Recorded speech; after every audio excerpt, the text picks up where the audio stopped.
Assalamualaikum warahmatullahi wabarakatuh.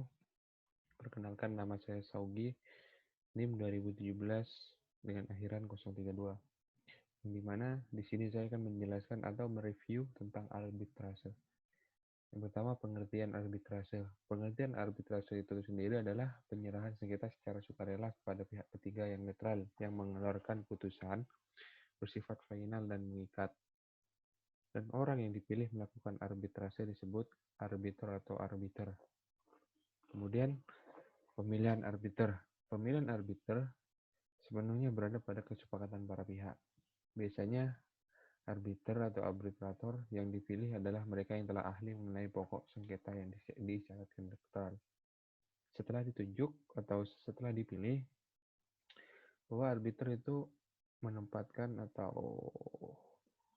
menetapkan suatu aturan permainan yang menjadi patokan kerja mereka, yang biasanya di dokumen ini memuat pokok masalah yang diselesaikan.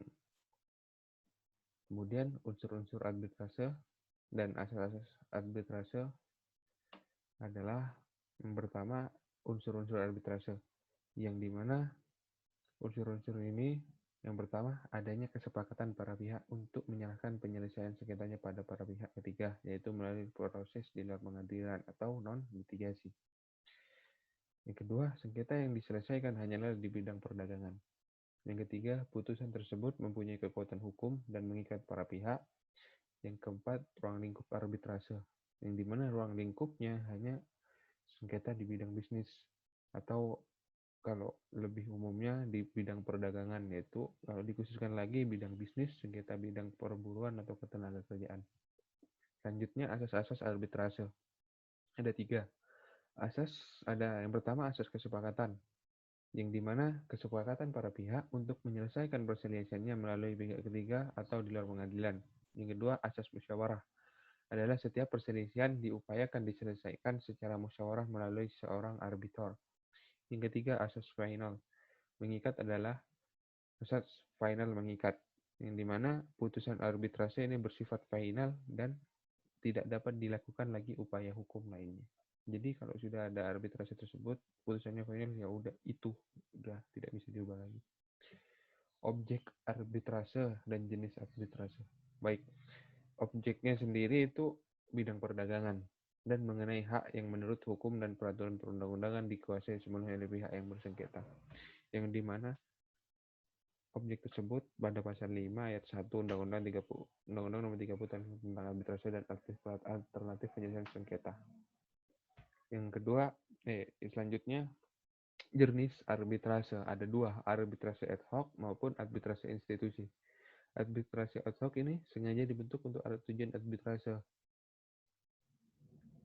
Selanjutnya institusi, yaitu permanen, yaitu suatu lembaga permanen yang dikelola oleh berbagai badan arbitrase berdasarkan aturan mereka yang ditentukan sendiri. Sebagaimana contoh BANI, Badan Arbitrase Negara Indonesia, Badan Arbitrase Nasional Indonesia, kurang lebihnya seperti itu BANI. Kalau salah mohon dimaafkan. Dan tentunya ada keuntungan dan kelemahan arbitrase.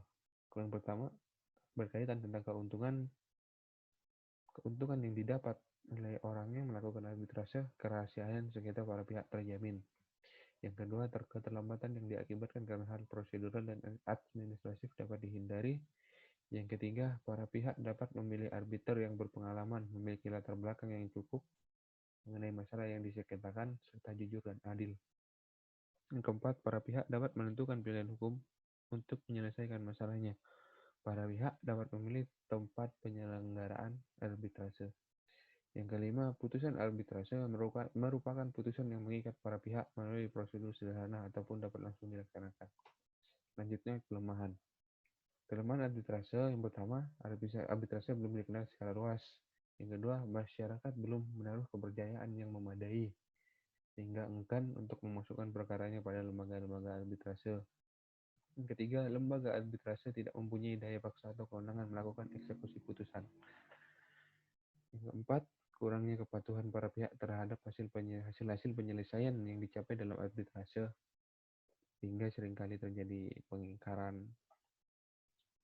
Dan kelima, kurangnya para pihak memegang etika bisnis sebagai suatu mekanisme ekstrajudisial arbitrase hanya dapat bertempuh di atas etika bisnis seperti kejujuran dan kewajaran.